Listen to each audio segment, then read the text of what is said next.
Ladies and butt fuckers, Andy here, author of the best Tinder guide on the internet and founder of McDonald's, Burger King, and Subway. This is the Kill You're in a Loser show. Let's fucking go. How are you today, Mrs. Imogen? I'm pretty good. Good. I already knew that though because I've hung out with you this morning. So, we did a podcast or a video yesterday going over our recap of 2021. This is something I recommend all of you guys do.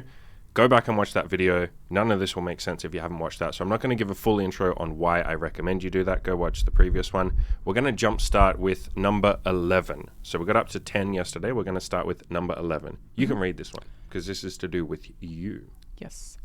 I started doing pole dancing, so pole fitness. It's been... Fitness. Everybody who gets into pole dancing says it's fitness. Well, the intention was... You just want to wrap your fucking legs around a pole and fucking... Women love poles. Women have a one-track mind. So I have this theory that women are always thinking about dick, and pole dancing is like an expression of that. So part of the reason why I started doing that was to help with my body confidence, basically just feeling more comfortable in my own body. Yeah, like comfortable enough to like wrap your legs around like a pole, like a dick. So I started doing that at the start of last year. And the second one that is on the list, number 12, is that I did one of the little routines that I learnt for Andy. It was like a little striptease type thing. You did a striptease for me, yep, which was hot as fucking shit. Yeah. Gotta say, it was the first striptease I've ever had in my life. I'm a shy boy. I don't go to strip clubs. Never be seen in there. Too shy to get in there. That was fun. And for, like, I'm being silly, but that was a big thing for you. Because you're someone that was always very shy about your body and shit, and it took a lot for you to be able to go to like pole dancing classes and say like, okay, I'm going to do this shit, because it's very confronting. Like, guys listening, I wouldn't fucking do a sexy dance for someone. Like, fuck that. None of you would either. So yeah, and I've never been somebody that likes to sing in front of other people, dance in front of other people. You're self-conscious. You were self-conscious. You're moving away from that, but yeah. Good shit. And it was sexy as fuck. Guys, I reckon... Okay, no. Further on that point, here's one thing that we haven't done yet that's on our bucket list. I keep saying we'll do it, and we just haven't gotten around to doing it. I suppose we've got the rest of our lives, so there's no rush. But you doing a striptease for a girl that we see. Sure. I think that would make her little fucking vagina muscles fucking get all wet and shit, whatever girls do when they get turned on. Number 13. We moved to where we are now, a place called the Gold Coast. This was a big deal for us. We were very unhappy, not very unhappy, we were a little unhappy with where we were. We lived in a city, it was much better than the old city that we lived in. So we lived there. Things were pretty good, but there was a lot of like mask bullshit. I mean, there is here as well, but people are less crazy about it. And we kept visiting this place that we're in right now. Like, we came here, it's only an hour drive away from the city that we're in. We came here like fucking 5 or 6 times, and there were multiple times that I said, I wish we could live here, or I wish we didn't have to go back home. And you pushed it, and you said, we could move here. If you really want to, we could move here. And we ummed and ahed about it, and then finally we were here, and I was like, fuck it, let's just move here. Like, this place is so much nicer. We love it here. We're close to the beach. Everybody's more chill. Yes, there are masks and all that sort of bullshit, but people are less hardcore about enforcing it. A lot of people don't. I say a lot of people. I'm going to say like 15% of people don't wear a mask, maybe 20%. And yeah, we had contemplated moving here for a long time. We finally pulled the trigger on that, and that felt like a big deal. And there are a lot of people that will say to me, there are no business opportunities where I am, or I can't get laid where I am, or I don't have any friends into self-improvement where I am. Or I'm in a small country town and there just aren't enough options for dating. Yeah. And all the time I'll say, fucking move. But there's this, we get locked into the place we're in. We go, but my friends are here, but this, but that. Then that means you're choosing to stay. You're allowed to stay. You can make that choice. But you don't get to then complain about there's no dating options. I can't go out and get laid because I got a reputation because it's a small town. Or I can't make any business friends because there's no one here. Either make that choice to leave or stop complaining. So that felt like a big one for us. Because we were at the point where I was complaining a lot, and then I had to take my own advice and be like, right, I got to fix this. I can't keep saying I don't like where we are. Yeah. If I'm not going to change. At some point it is a choice. Yes, fair enough at the start. Like, humans do complain.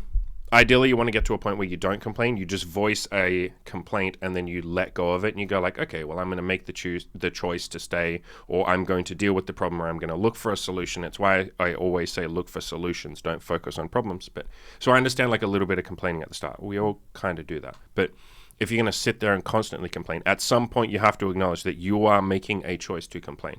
People do this all the time with jobs or with people that they're dating. They'll say, I'm really unhappy in this relationship, or I don't like my job. And it's like, you have gone every single day to that job 5 days a week. Or if you're in a relationship, you have woken up every single day and made a choice, whether conscious or subconscious. You've made a choice to stay, to not change anything, to not go and see what else is out there. You're not a victim. None of us are victims. We're fully in control, and we will always be in control. So, I mean, you can't control everything, but you can always choose what you're going to do. Every day is a choice. So don't sit there and be unhappy. I'm very glad that we made the choice. I'm grateful for you for moving. We had to make a bunch of new friends when we came here. It was a little nerve-wracking. We're still friends with all the people in our old city because they're about an hour's drive away. But we obviously don't see them as often as we used to. But we're still making the conscious effort. And they are too.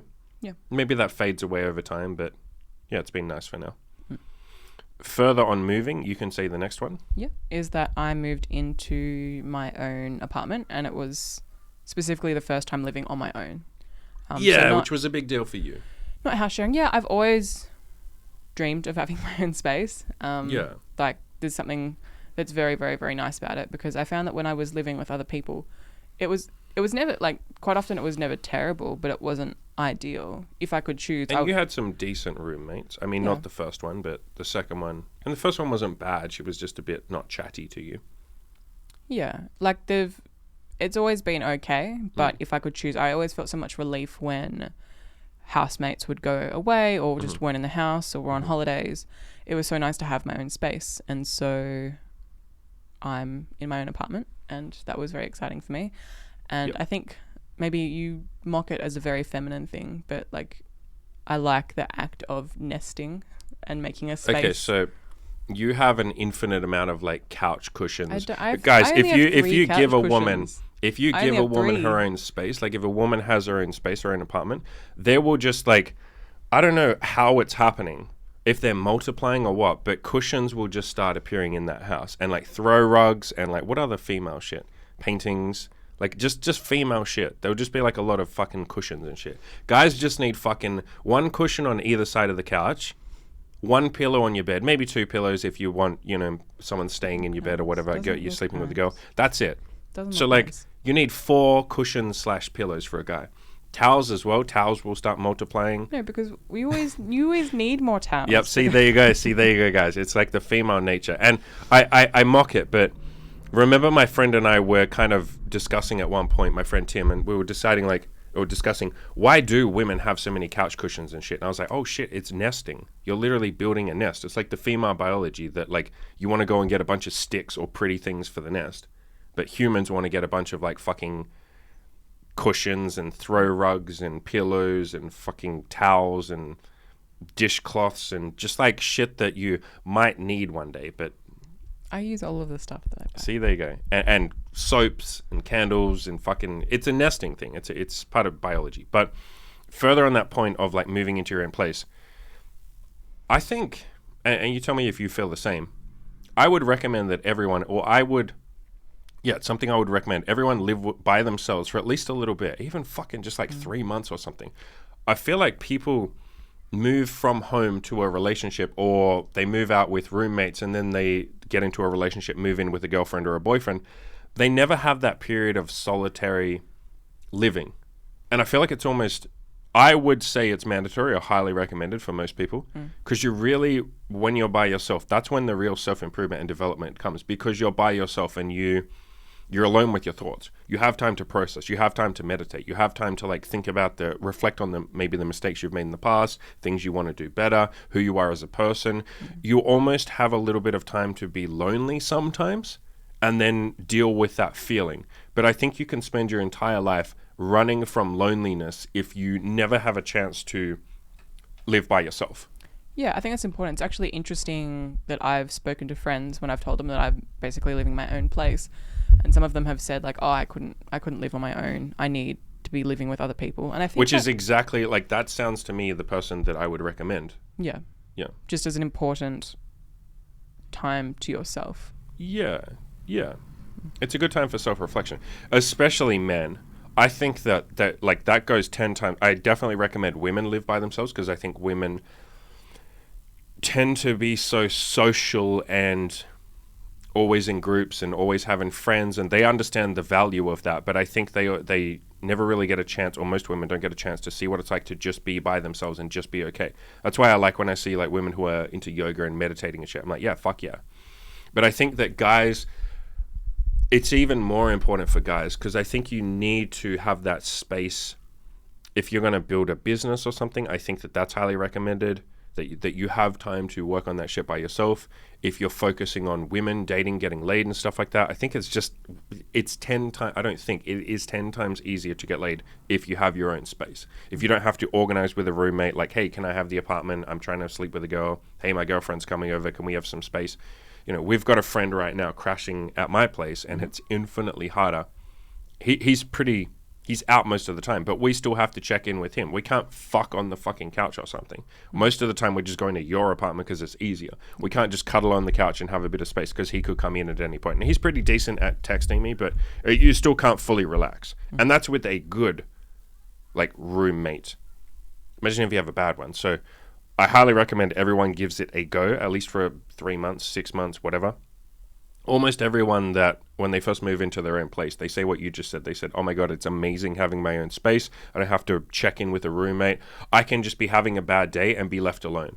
Or I can need some space to think, and no one will fucking interrupt that. I think everybody understands the concept that regardless of who it is, when there's people around you, you will always behave slightly differently. Yeah. And there is some sort of release knowing that I'm completely on my own. Like, I can just, your guard is completely down. Yeah.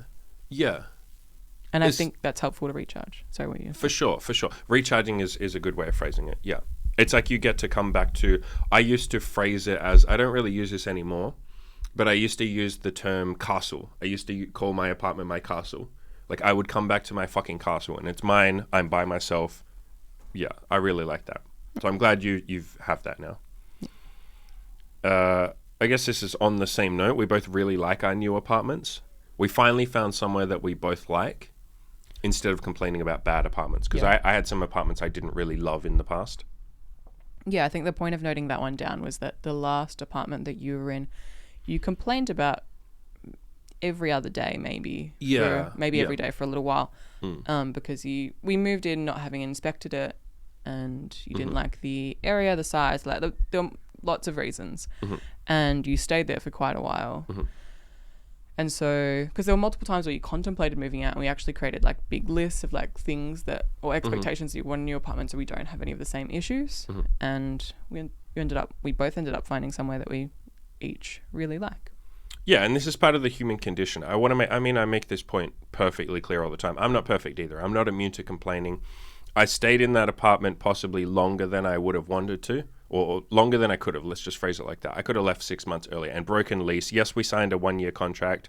I could have just broken that. It's not that hard breaking, apartment leases. But I was kind of like holding out, like, when we get to the end of the year, then I'll move. And we did. We moved like at exactly the end of the year. Like, we moved a couple of weeks before the end of the contract, but I could have broken that earlier. So I'm not immune to complaining. I mean, I think I make that fucking clear. I don't ever say that I'm perfect. Number 16. Me seeking enlightenment and moving towards being more loving, especially towards other people. Now, I guess we got to clarify what that means, because anyone who's in my coaching programs will understand everything that I'm talking about here, because I share very wholeheartedly in my coaching programs. Like, obviously, the way I speak to my coaching clients and my group coaching, the guys in my group coaching program, is somewhat different to the way I do these YouTube videos. I'm much more real and honest, and you're getting a live portrait into me, because we have a Facebook group and I post in there every day. I share my shit that I'm going through. So it's a much more authentic, like, live access to me, rather than these like YouTube videos where I think about what I'm going to say and all that kind of stuff. But the point that I'm making there is I have been talking a lot lately about like enlightenment.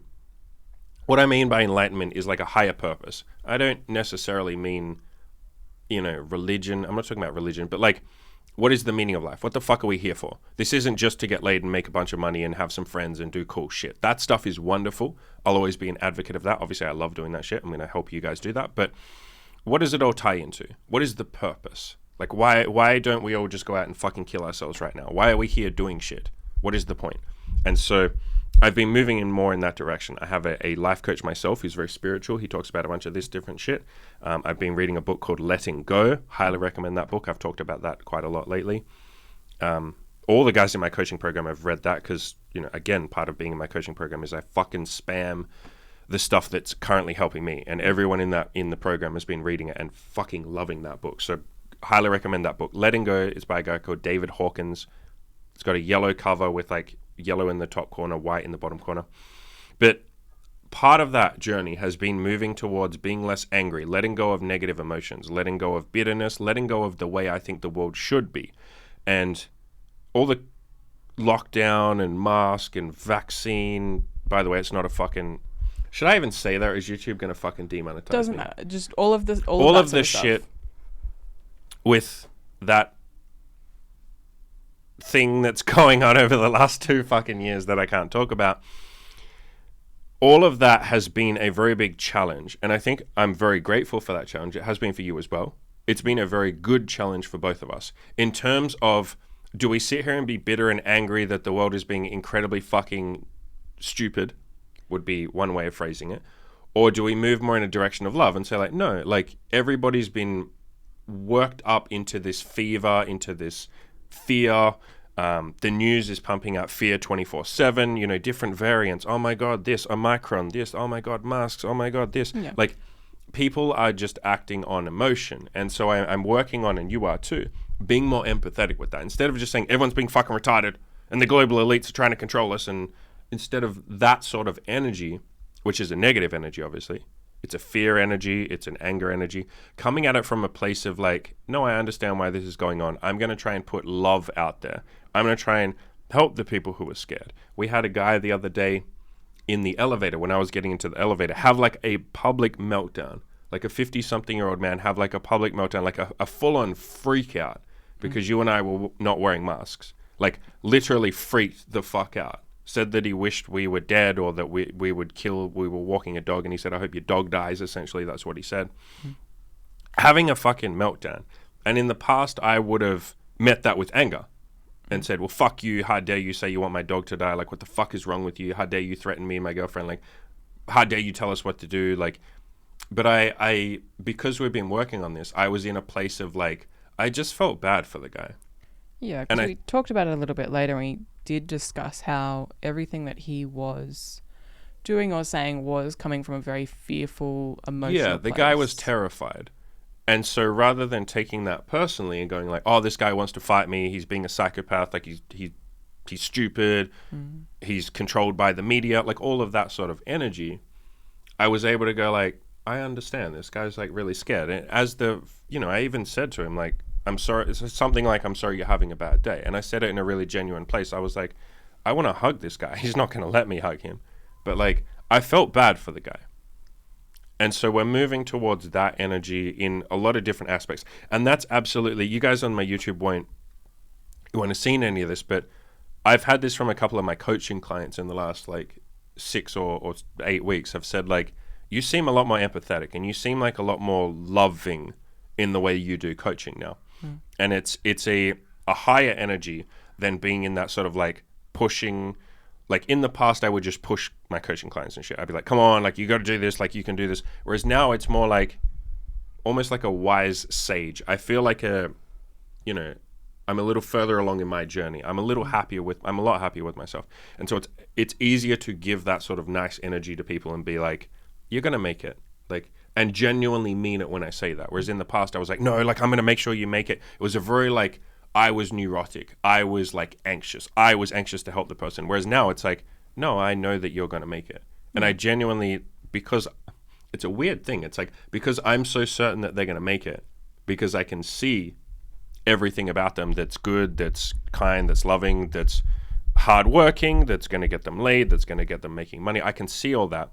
I'm able to say, like, basically, like, you're gonna make it. Like, I can see that you're gonna make it. You're guaranteed. And then something magical happens with with them. They're like, oh shit, I guess I am gonna make it. Yeah. Like, they can feel that coming from me. So Yeah, there's a level of peace with the circumstances, peace, yeah. because that's part of what the success was over the last year, was the concepts in this book of letting go. It's that there's far more acceptance with where you are, and then the lack of desperation for the things that you want. It removes the blocks that are stopping you from actually getting there, because when you're so hyper focused and almost stressed about not getting what you want, you actually cause more problems quite often. Yeah, when you're sitting there stressing about if you're going to make it or not, I won't say you're less likely to succeed. The journey is harder. Whereas if you could guarantee that you're going to make it, it's infinitely easier. And so again, read that book, Letting Go. That helps with all this shit. You Can't Afford the Luxury of a Negative Thought is another good book that helps with this. The Slight Edge helps with this, but yeah, and I think because we have both been people that have been very desperate for our goals, and sometimes that hasn't come from the happiest place, I think moving more towards a direction of letting go and love and acceptance while still working on those things, just not being unhappy that you don't have them right now. That's been a big success and a good shift for both of us over the last year or so. Yeah, basically, if you want us to stop talking so much in like vague generalities, what we're talking about here is like that knowledge that you're going to make it. One of the most useful things that I've ever seen anyone into self-improvement give is the old bodybuilder, or the guy who passed away a while ago, a guy called Ziz. I don't think I pronounced that right, but like ZYZZ. He was an Australian bodybuilder guy, and every fucking time he would like do a video or write a comment or post on forums and shit, he would end everything with like, we're all gonna make it, bruh. And that was like his fucking like common, like he would just say that all the time. There's someone on my forums, I can't remember who in particular, so I can't shout you out, dude, but there's someone who has that in his signature, we're all gonna make it, or he puts it at the end of every post that he makes. And so that is the energy that we're talking about here. And the two of us are moving more in that direction. And I've noticed all my coaching clients are picking up on that, and they're in that direction as well. Like, oh shit, I am going to make this. And you're like, yeah, of course you're going to fucking make it. So go and read that book. If you're not in my coaching program, that book is basically like, my coaching would be me giving you everything in that book and other shit, obviously. But that book is a good place to start with. Obviously, if you want coaching, hit me up for that shit. But yeah, it's nice to be coming from that direction now. All right. Let's get to, what's the next one? Number 17. Hey, the book we just talked about. Yeah, so number 17 was reading the book, Letting Go. Go and read that fucking book, guys. Like, every single person listening to this, read that fucking book. And not just reading it, but implementing it. Like, moving, like doing the exercises he says in the book. I've noticed this a lot. People read books, and at some point I'm probably just going to do it as part of my coaching program. In my coaching program, I have a bunch of podcasts that are like members only podcasts. You only get access to them if you sign up for coaching. I think one of the ones I'm going to do is like how to read books, because I've noticed that a lot of people when they read a book will just fly through the book, and they'll read it over like 3 or 4 days, and then I will quiz them on it. I've even had a couple of people in my coaching program where I'll quiz them and say, did you read this? Like I'll say like, hey, remember in the book it says this. Like, they'll say to me, I have a problem, and I'll say, yeah, remember in the book, this book, he answers that question. And they'll go like, oh, I don't remember that. And so if you're flying through a book and reading it over a week, you're just not going to remember most of it. You're not going to implement most of it. You haven't had enough time, and you haven't put into action the steps that will get you towards like fully implementing and integrating that into your personality. What I mean by that, I know that was a long fucking sentence. What I mean is, it's no good just fucking reading a book. You need to do what it says. Reading means it'll stick in your brain for a week. It's one of my main criticisms of the school system is you're just supposed to read the fucking book and blurt it back, and then you're not actually implementing that because you're moving on to the next subject. So don't be someone or I wouldn't recommend you be someone who reads like fucking 5 books a month. Yeah. I don't think you're going to remember anything. And especially, please, the Letting Go book, implement that shit. Read it really slow. When we first read it, I would read like fucking 4 pages a day and then just meditate on those 4 pages. Yeah. Like really slow. Yeah. I think the point is that when you slow down, you get way more out of it. Because you want to read a page, slow down, like read a page and then think about it. Don't just like bust through it. Yeah. It's almost like when you watch if you like binged watch a TV series and then you get to the end and you're like, what even happened? Yeah. Like I remember I was here, like it was just today and I don't even remember what happened like at the start of this, because you're not, it's almost being stuck in the present moment, but not in a good way. It's almost like, what's next? I'm looking for the next thing. I'm not actually reflecting on what's just happened. Yeah, you're never being fully present if you're just busting your ass to get through as many books as you can or as many podcasts as you can. I've seen people do that with and I get like you put maybe a podcast is slightly different. You put a podcast on in the background, it's kind of entertainment. But I would recommend after you listen to every podcast, like take a break and just think about what was just said. How much do I fucking do this with movies? Hey. Yeah. I do this. I'm the king of like maybe don't overthinking tell you, everything. But sometimes it's a bit annoying when you like stop a movie every like 30 seconds. Yeah, like, I stop a movie something. when we're watching a movie. I'll stop it and fucking like meditate on that, and I'll be like, all right, so this scene just here. Do you think that they've done this because of this, or are they talking about like the meaning of life here? Are they talking? And it's like you're watching some fucking Disney movie that's just meant to be like entertainment, and I'm there like over analyzing, like, I think I'm gonna implement this in my life, and you're like, what? Like, you're going to tie balloons to your fucking house and no, well, see, up is just a metaphor for, like, leaving the shackles of, corporate America or something. And, I fucking love I love that you do that, though, and I think don't fucking hate on me. No. You said that's one of the things you like the most about me. I do. It's when I'm grumpy that I just want to watch a movie. But... Yeah, I'm not someone that ever really switches off. I even do it on, like, dumb entertainment shit. Like I watch fucking YouTube videos of like Let's Play of people playing like Dota or fucking Mario Maker or Counter-Strike or some shit, and I would just like pause the fucking video and then think about like when he did that jump just then, like, or like I'll think about like, how did he get good at this game? Like, what's his backstory? Like, I most YouTubers that I watch will be people that are very open and honest about their backstory, because I like to take lessons from that and go like, okay, how can I do something similar? He's not just playing a fucking if someone's just playing a video game, I don't give a fuck.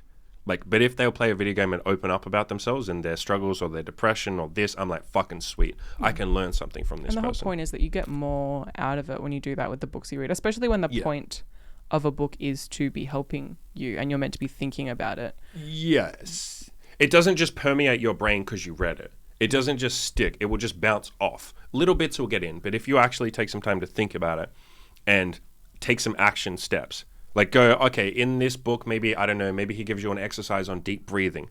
Go and fucking sit by yourself and deep breathe. Don't just go like, oh, deep breathing sounds good. Cool. That's in my toolkit now. I can use that. You'll never use it. You need to go and practice it. You can read out the next one. Next one is that we mentioned him before, but the spiritual coach. Keith. His name is Keith. He's a fucking legend of a human being. So that success was that we both did some calls with him this year, and he fundamentally changed how we think about quite a few different things. He's the second coming of Jesus. Remember, so all the people that I've put him on so far, two of my coaching clients actually. Oh really? Yeah, and one of my friends. I know that. No, just recently. So they haven't done the calls yet, but they said like they'll talk to him and shit. He's like the second coming of Jesus. Remember when my friend Tim went to him afterwards, he's just like, Keith is God. He sends me a message immediately after the end of the call, and he just all he writes is Keith is God. And I was like, okay, what does that mean? And then afterwards, he just says like, everything he said was amazing, but it wasn't even what he said. It was like the energy he gives off. Like he's literally love, or he's literally like acceptance or kindness. I don't even know how you explain it. Every time I talk to him, I'm just like, the world is the best place to be, and I can do anything. Good afterwards. Yeah, you're like, I can do literally anything. He just has this like energy. Okay, so here's the best example. He taught me a technique, and I've given a bunch of my coaching clients his techniques, and all of them have gone like, oh my God, this is life-changing. But he gave me one particular technique, and I said to him, I'm just worried that I will forget to do this technique. I can see how this technique is life-changing. I can see how it'll be important for my growth, but I'm just kind of worried that I'll forget to do it. And he just calmly goes like, you won't. And I don't know. I know that seems like he's not even doing it. He just goes like, no, you won't. And the way he said it, I was like, yeah, I won't. And like I've been able to channel his energy with a lot of my coaching clients.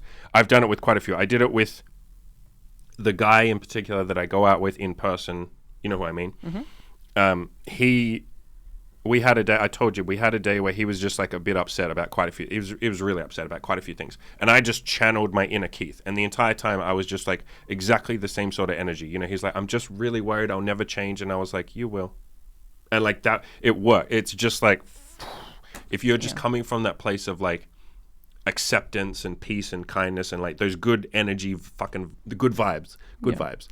So and this guy is that. Yeah. And I think the whole reason that we noted this down as a success... The whole reason this was a success, was a couple of reasons. Because the whole reason that you started seeing him was because he used to be my personal trainer in Victoria when we were still living there. And you were feeling a bit dissatisfied, or you weren't quite clicking with your current bodybuilding coach. I know things are different now, but at the time, this is when you first started. And because I had a big ego. So let me give full context there. Let me take over. Okay. I was seeing a bodybuilding coach and I had a big ego. I'm someone that has a big ego when it comes to, you know, it's funny. I talk to a lot of my coaching clients about this and a lot of you guys about this. You have to be humble and let other people help you. It's something I struggle with myself. And so I was seeing a bodybuilding coach, but I was only half-heartedly doing all his advice because I was like, that's stupid, that's wrong, that's not good enough. And it's like, what would I know, first of all? All I've done is fuck around for like 6 years and not really make a whole lot of progress. Made a bit of progress, but not a lot. So why would I be telling the expert who looks like a god, why would I be telling him what's right and what's wrong? And so basically I paid this Keith guy. I wanted to sit down with him. Here's what I thought would happen. I thought because he's a personal trainer and he does a bit of, you know, life coaching, but he just kind of did that. It was more just mindset stuff to help with personal training. And so I was like, all right, I'm going to see this guy and he's going to tell me why my coach is an idiot and whether or not I should get a different coach. That was what was in my mind. I was like, we're going to go into this call and he's going to explain to me why my coach is an idiot. And by the end, he completely fundamentally changed everything I thought I knew about like working out, about myself, about goals, about like suffering. I immediately went and did that video that a few of you have said was a great like you really liked the video. It was called You Don't Have to Suffer to Reach Your Goals. I've had so many coaching clients who watched that and were like, holy shit, this was life-changing. That came from him, from the first call I ever did with him. There's a bunch of things that came from him specifically. Yeah. I remember messaging you after the first call and you're like, we need to talk. I've just had like a bunch of epiphanies. I was like, honey, my whole life is different. And you were like, wait. It's like my friend said, like, Keith is God after the first call. And he was like, holy shit, Keith is God. And so, and he's like a super humble guy too. He's like the sweetest, fucking nicest guy ever. You tell him he's God and he'll just be like, he always puts his hands like that. He'll be like, thank you so much. Like, or go like, I'm really grateful that it's helped you, or I'm really glad to hear that, mate. He's just a really fucking lovely human being. Big fucking muscles too. And so I had this big ego, and there are so many people that will be listening to this right now that will be like, well, I want to do coaching with Andy, or I want to do coaching with someone else, or I want to pay for a business mentor, or I'm thinking of joining the forums and asking for advice, but I don't need that. Like, I can do it by myself. And this was me. I had a big fucking ego, especially as I'm the coach or as I'm the content creator here, as I'm the guy who's made it. And none of us have fucking made it. But, you know, I'm the guy in a position of authority to some extent. I don't want to be. I don't like that word. I don't like expert, authority, any of that shit. But I understand that I am. And so I had put pressures on myself that I have to know what I'm doing. I have to have my shit together.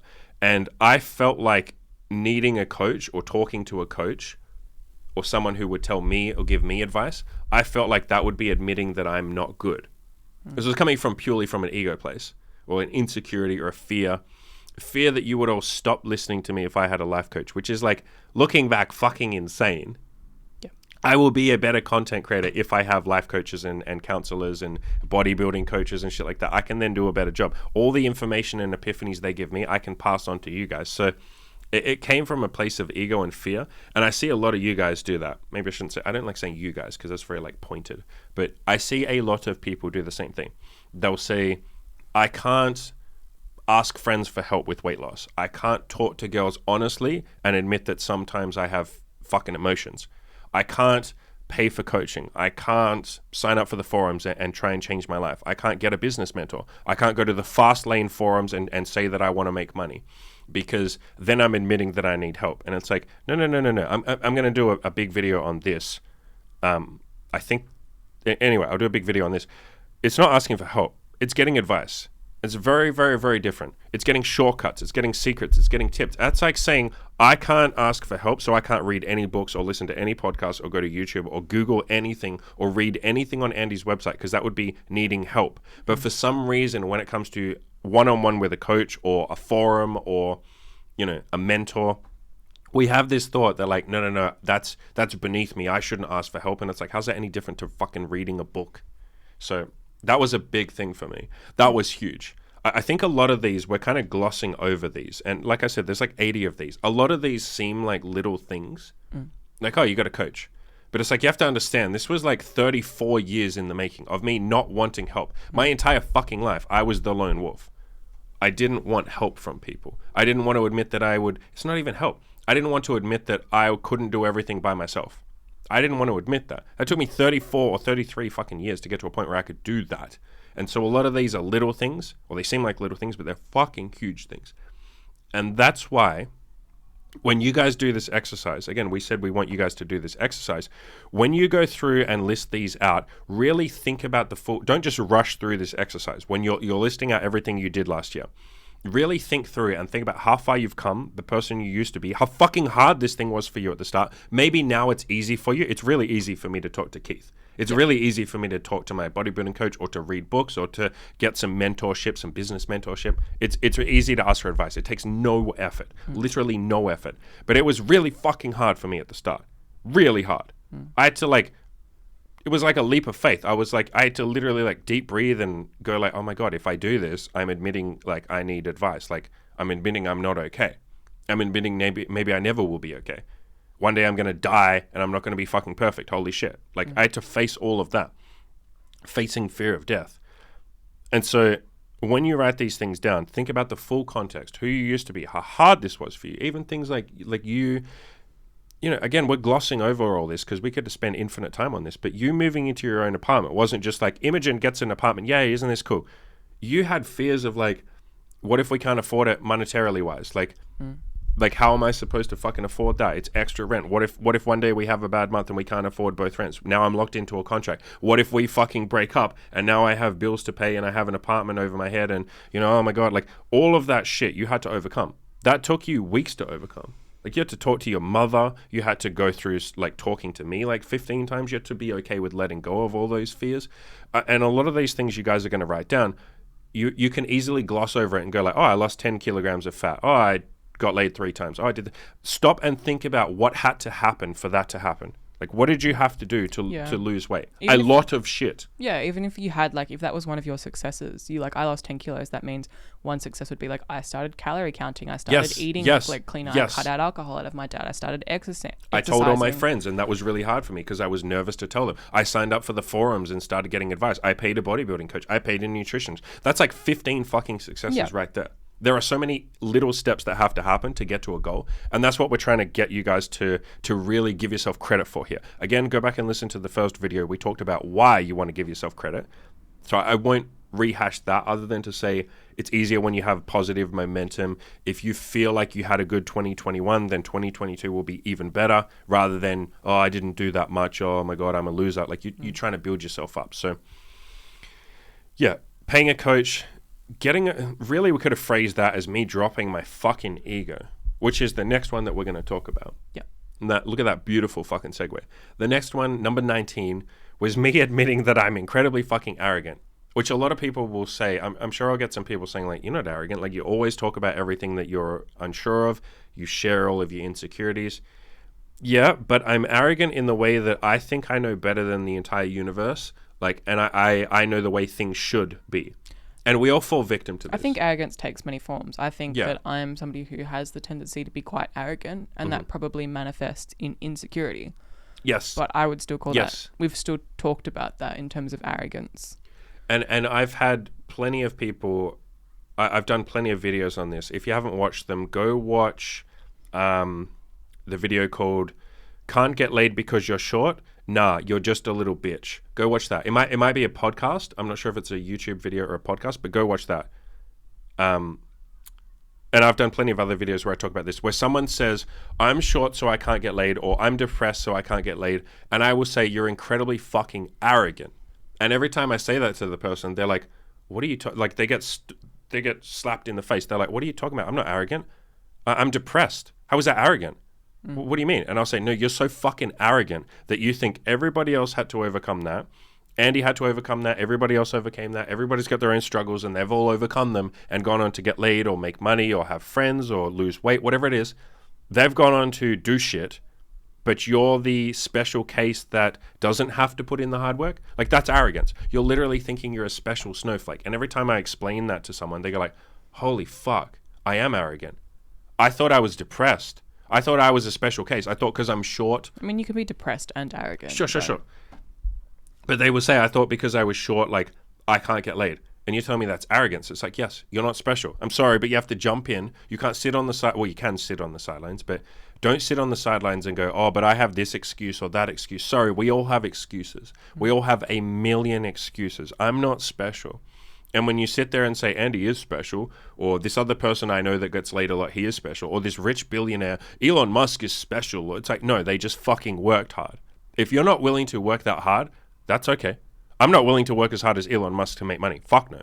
I don't want to work like 18-hour days and have my wife divorce me 7 times and come crawling back 7 times. Like, I don't want the stress of that. I don't want the whole world looking at me, judging everything I do. Although I would troll in the same way that he does on Twitter a lot.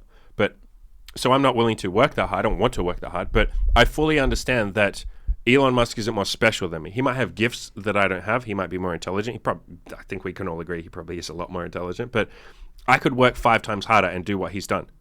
And so nothing is out of reach. Like, nothing is out of reach. I mean, for fuck's sakes, every time someone will give me an excuse, I'll say, go and look up, there's a guy called Nick. I can't remember his surname. I can't pronounce it. But just look up Nick, Australian, no arms, no legs. Go look up him. He's a guy who was born with no arms and no fucking legs.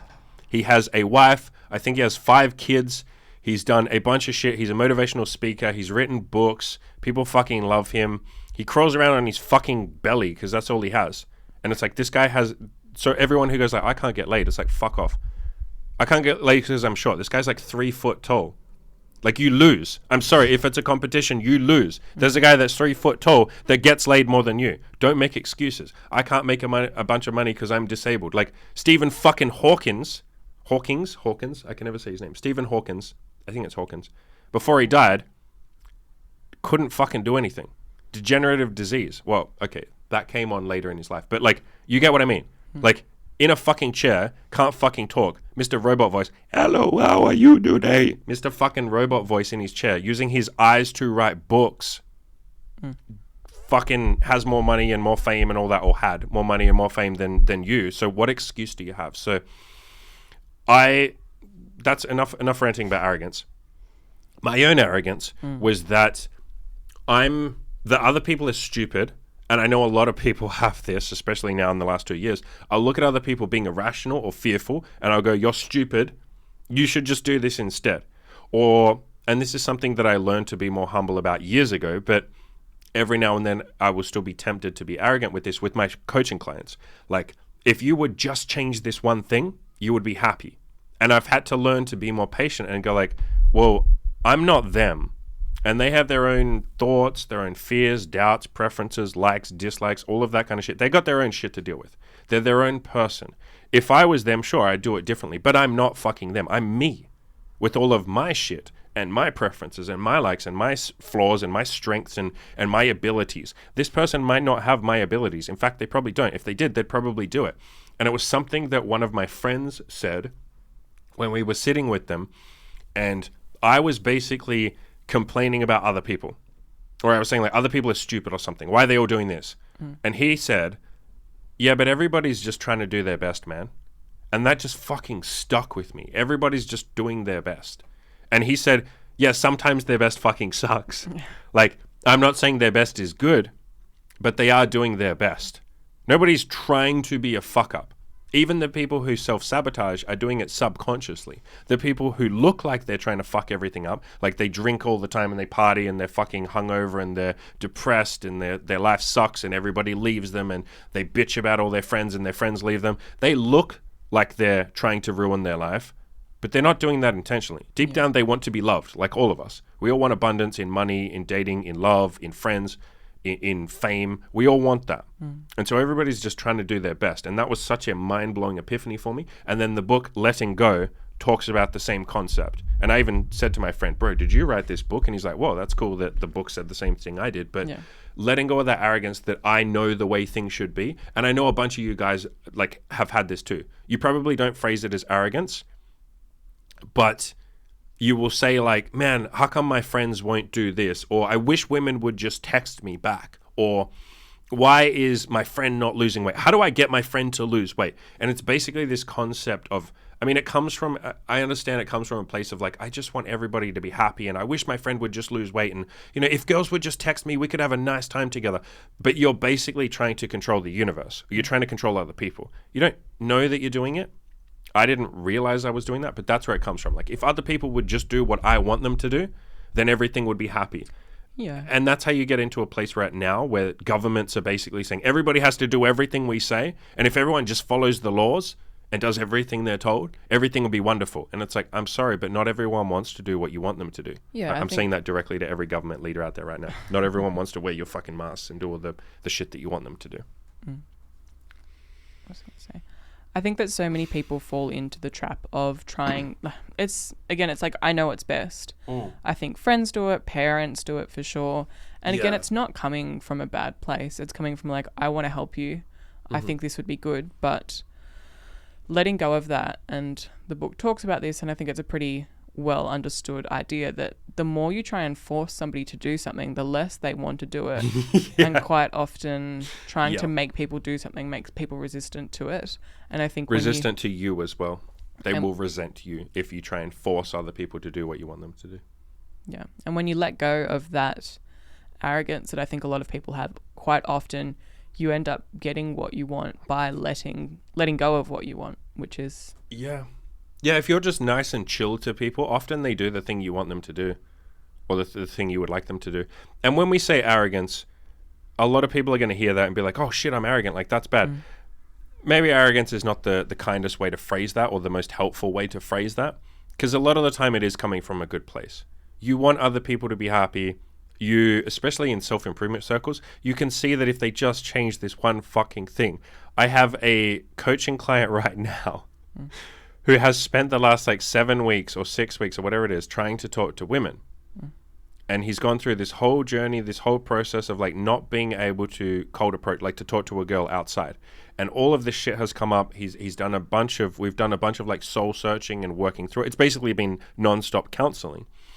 And there is a part of me that wants to just say, if he would just talk to one girl, all of this gets easier. If he just goes, because he hasn't talked to his first girl yet. So I say, if he just does one approach, all of this will be easier and better.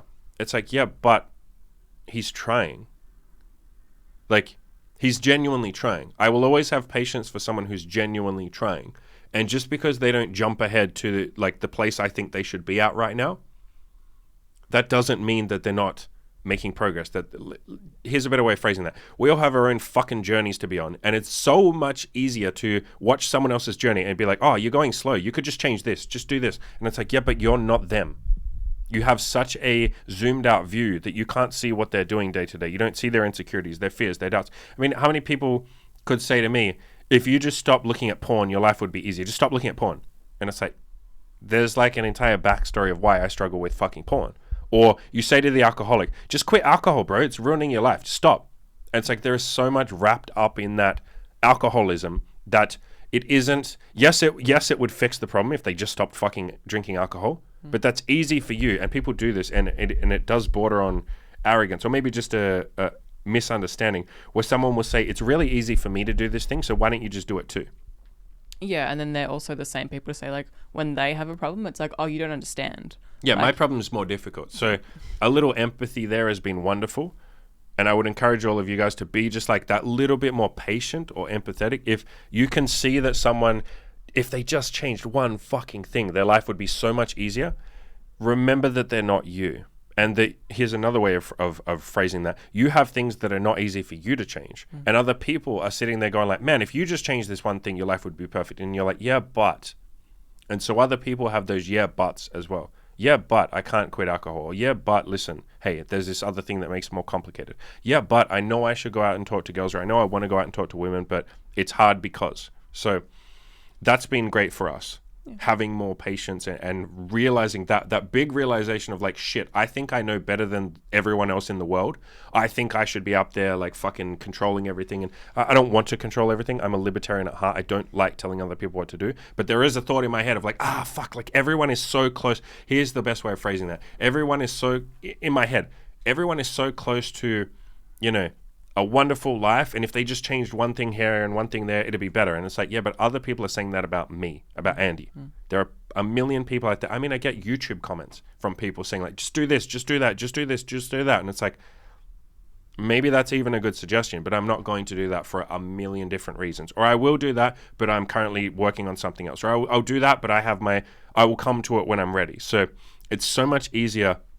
And funnily enough, speaking of YouTube, that probably is the best like example where people will, and I appreciate where they're coming from and I appreciate the comments, but people will throw advice at you with obviously absolutely zero understanding of your backstory or why you're doing something a certain way, and they'll just say like, hey, you should do this instead. And you're like, well, that would actually be a bad suggestion for me because you don't have the full context of my life, or you know, you think that's a good suggestion. But here's why it's not. And so we are doing that when we tell other people like, hey, you should do this instead. It's like, you don't even fucking know me. Like, you don't know my full context. So why would you tell me like, you know, oh, hey, you should go fucking powerlift at the gym. You don't know that my left knee is like half broken and I'm waiting for a surgery and that's why I don't deadlift. You know, stuff like that. I even used to do this at the gym. It's something I stopped doing quite a while ago, where I would judge people's form on lifting at the gym. And I'd say, why is this person lifting like that? They're doing it wrong. This is wrong. And over time, I was able to see with all the different variations of lifts and stuff like that, I was like, they're probably doing it right. And I'm probably just being a fucking stickler for like, it has to be this traditional form. And there's so many variations with lifts that you can tweak things. And it's not wrong. They're doing it for a fucking reason. So having a little more patience and a little less control over everything has been fucking wonderful. Let's do number 20, and then I think we were going to do 15 of these today, but we'll just do 10, because I think we're and hopefully you guys are finding value in this, but us going deep on each point, and you know, I'm trying to give a bit of value with every point. So We'll do the final point, number 20. Should I just read this one? Because this is mine, yeah. So, I mean, all of this is tied into this. Doing better with my coaching. Actually, let's do the next 3. Because they're all similar. Sure. And I can just kind of do them all at once. We're doing better with my coaching, overhauling the entire thing and making it a 12-week program. So it used to just be like, I would just do coaching calls where it's like like you just rent my time. So you pay me like $300, $400, whatever it was, and you have 3 hours of my time, or as long as it takes to get through everything. But it usually ended up being between 2.5 to 3.5 hours. I switched that to a 12-week program because that's what everyone else was doing. That's what my business mentor was doing. That's what you had paid a couple of coaches that just did 12-week programs. And we both saw the value in that because you can stick around with someone. It's hard to change someone's life in a 3-hour call. You're not changing their life. All you're really doing is giving them a bit of advice. But the purpose of those was never, like, I wanted to change people's lives, but it was hard. And so we experimented with things like, I would do a call. I'd sell people a 3-pack of calls. Like I stopped doing one-on-one. Like I stopped doing once-off calls, and I would say, if you want to do coaching with me, you have to pay for 3 calls, and we space them out once a month, so over 3 months. Yeah. That helped. We liked that a lot. That was enough that you could tell people, give people advice on the first call. They would go away for a month. They'd implement it. They'd come back and say, hey, I tried a bunch of shit. This worked. This didn't work. And I could go, okay, cool. Let's tweak that. Let's do this. Here's your homework for the next month. They could go away and then I could do it again. So that was really helpful. But I wanted to get to a point where we could give even more than that. And so I ended up doing like a 12-week program, which is what we have now. I have 2 12-week programs. One is a group coaching program. One is a one-on-one coaching program, which also includes the group coaching program. So, I mean, God, we could talk about this shit forever, but like basically the general thought process there was I want to get people to their goals. I want to change their actual fucking life. I want to guarantee that I mean, as good a guarantee as I can. They have to do the work, obviously. I make that clear. But guarantee them getting towards their goal as much of a guarantee as possible. Rather than before, where it was like renting my time for a couple of hours and hopefully I can help them. And so that was such a fucking paradigm shift of like, how do I get people what they want? And that's even changed my YouTube videos and my content. It's now more, what do you want and I'm going to get you there? Or how do I get people to their life purpose? Whatever the fuck you want. You want a bunch of money, you want women, you want all of that, whatever the fuck you want. How do I change your thought processes rather than just, hey, here's what to text a girl? And so I'm moving more in that direction. So yeah, I think that's what ends up happening with this one call is you'll talk. When you have a one-off call, you end up talking about the specific problems as to what is happening with me right now and how can I fix these very exact problems. Yeah. Whereas I know you've told me that a lot of your clients have said that you're giving them advice on how to change their life so they can then go away and fundamentally change the way that they think. So then in the future, they can take on those ideas and implement them in the rest of their life. Yeah, when you work with someone for 12 weeks, it's more about, I mean, this ties into number 21 on this list, which is I will, at the very start, I'll ask people what their meaning of life is, what their purpose, what they want after they get a bunch of money or sleep with a bunch of girls or get a girlfriend or a wife and kids. Like, I'll say, what do you want after that? Like, what are the deeper things you care about? What makes you happy? What do you want to do when you're 40, 50, 60, 70? Like, you get more time to go through those things and you can figure out what type of, or help them figure out, because most people don't really know what type of person they are, what makes them happy. Like, do they want to change the world? Do they want to just be a good influence on their friends and family? Do they want to be a father figure? Do they want to research how to beat cancer? Do they, like, what is their actual fucking deeper meaning? Because it's not just to get a bunch of girls and money. That shit's fun. That shit is incredibly fucking, I would say, I don't know if I'd say mandatory, but as close to, we can just say mandatory.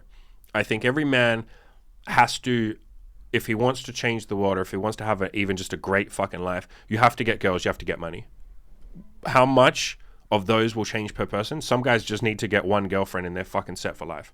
Although I would still recommend you date a bunch of girls so you know how to choose a good girlfriend. But you get the point that I'm making. But yeah, focusing on those deeper questions has helped so fucking much. Like, helped my coaching clients a lot and helped me. Number 22 on this list is I also made a Facebook group as part of the coaching. That has been like fucking life-changing. Like, I can't believe there was ever a time where I didn't introduce my other coaching clients to each other. Like, yeah. I can't believe I would just sit down one-on-one with someone and do a coaching call. Like, my God, you can only half help someone if you're the only person giving them advice. But something fucking magical happened. It's the reason why I have the forums, right? You guys all intuitively know this, but I just took a while to catch on to this idea. You all know that the forums are useful. It's not like I go onto the forums and answer your questions. I don't even really go on the forums that much these days, but I don't go on the forums and answer all your questions. You guys answer each other's questions. You guys are there for each other. It's a band of brothers. It's a brotherhood. It's a community. It's a tribe, whatever you want to call it. It's you guys going in there and saying like, hey, you're having a bad day. I was having a bad day the other day. I'm going to make you feel better because you made me feel better. It's like that fucking connectedness. It's a network of people. It's a band of fucking brothers that would take a bullet for you. And when I switched over to saying like, okay, all of my clients, my group coaching clients and my one-on-one clients are going to join this fucking Facebook group together and I'll be in there as well and we'll talk. Like, that fundamentally fucking switched the coaching. And I can't believe there was ever a time where I was, like I said, naively just going like, I have all the answers. I'm going to be your coach. Like, I don't blame myself for not realizing that, but like looking back, it's like, my God, I was naive to think that I'm the one that's supposed to change people's lives. Like, I'm the one that shows them how to do it. I'm the one that guides them. I'm the fucking person who's further along that can give you the advice. But like, you guys got to network with each other and like help each other. And I think one of the best things I ever did is start pushing. I did it from the start. I would push them to, I would say like, you're not just getting 12 weeks of access to the group fucking Facebook group. You guys need to add each other and talk on Telegram or Discord. They all ended up making their own Discord, like apart from me. They all said like, oh, we should make our own Discord and then like we don't need Andy as much. And I was like, fuck yes, please do that. Like, I don't want you to need me. You're supposed to have your own fucking like tribe of people. Like, part of this is me helping you myself, obviously, but giving you access to the other guys who are just as serious, who've paid this much money to be this fucking serious. Like, you're getting access to, like, ass kickers, basically. And yeah, I can't believe there was ever a time where I was like, I'm going to have all the answers and me one-on-one, because there was a lot of pressure too. Yeah, and I mean, this is kind of relevant to the last couple of points, but making the transition away from doing the one-off calls did mean that in terms of scalability and making coaching more sustainable for like as a lifestyle thing, it doesn't mean that you're trying to book in like 20 new clients every month. Yeah, you don't need as many clients because you're charging more money and you're working with them for longer. Like at this point in time, I only have 3 one-on-one clients and I think like 12 or 11 or something group coaching clients. Yeah, it means you can focus on them and you can fucking give a shit about them. I think that's one thing I used to feel guilty about was, and I said this to you quite a few times, I was like, and I'm someone that deeply cares about my clients, probably too much. And so I think we were always going to go in this direction of charging more money because what I was doing wasn't emotionally sustainable because I cared about people so fucking much. And I would, you know, how many times do we walk around talking about someone's problems and I'm like, man, I really want to help this guy. Like, can you help me with some ideas? Like I'm the person that takes work home with me. Like, but when you're charging like, you know, $200, $300 for a call, for a 3.5 hour call that you then have to book in and put in your schedule and email people to set it up and all of that, like that's not it's hard.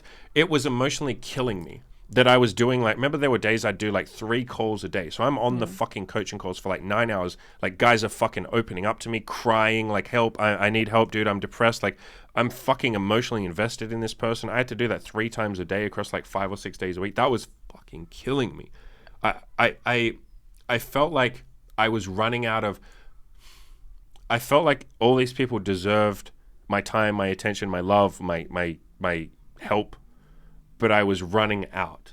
And I wasn't resentful or bitter or anything like that, but I was like, I'm running out. These people are all like hungry and I only have so much food to give. I'm not Jesus with like infinite loaves of bread. I only have like 10 loaves of bread and there's 50 people asking for food. And everyone that and there were some calls where I didn't have as much to give and I was like guilty as shit about that. And I was like, this guy deserves my love or my fucking patience, whatever you want to call it.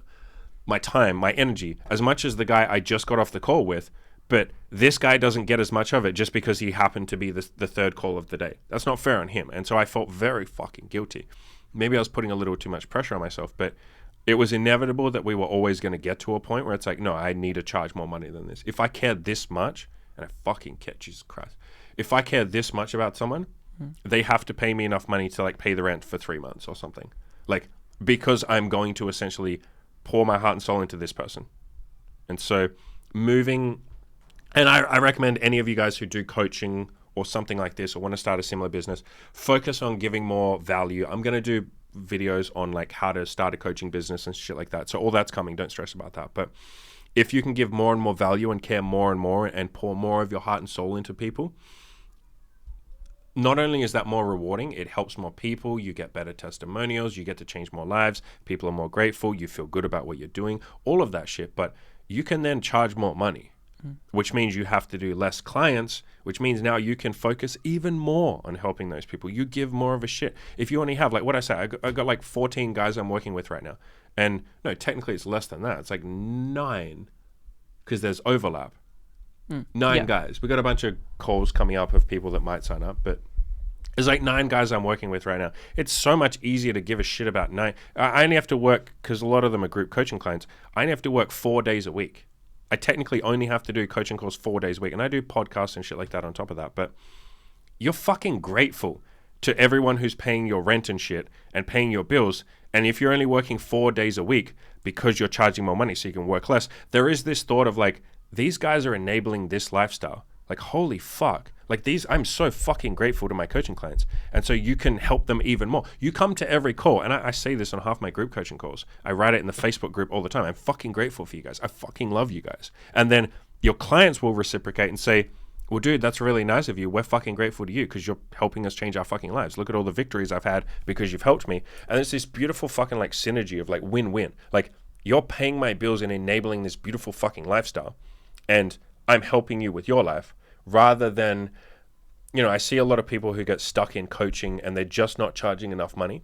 They're charging like $50 an hour. And you're basically a wage slave at that point. You can't love any of your clients. You can't be grateful to your clients. You can't fully give and help them because you're not grateful for them. And someone that you're grateful for, you will go to the ends of the fucking earth for them. I would take a bullet for half of my coaching clients. And like, you're not going to feel that way if you're like, yeah, you're only paying me $50 an hour. There's a resentment there. Yeah. Anything you want to add to that? And then we'll wrap up. We're getting on an hour now. It's been an hour. Good job. We said we're going to talk for half an hour, and we always talk for longer. No, I think you said it all. All right, guys. We will record the next one tomorrow. We're going to space these out one per day. I'm going to publish these one per day. We're recording all these right now. You guys aren't going to know that, but we're recording them all over the next couple of days or so, and we'll just publish them once a day. But yeah, like I said, I highly recommend you guys do this exercise of giving yourself credit or listing everything you did in 2021 and doing it every year. Don't just do it in 2021. And yeah, give yourself credit. Like, you guys have all done a bunch of shit. Remember that video I did a while ago where I said to people, it was at the end of my 365 project, and I said, in the comments, list something, like list what you've achieved in the last like month or something, or the last week. There was like 40 fucking people that wrote like, oh, I did this, I did this, I did this. Cool. Some of the shit was like really fucking cool too. Like guys who'd lost their virginity. Even there was one guy, and I made a point of saying, even if it's small shit, like say it. There was a guy who's like, I've started making my bed every day, and then that made me feel a little less depressed, and now I'm going outside every day. And I was like, fuck yes. That's really cool. Is exactly the kind of shit that you want to put on your list. Little shit. I mean, I didn't even put it on my list, but this year I started making my bed every day. I've missed quite a few days, but I try and do it every day. And even just little shit like that. So whatever it is, put it down, give yourself credit, go out there and crush your fucking goals, you sexy bitches.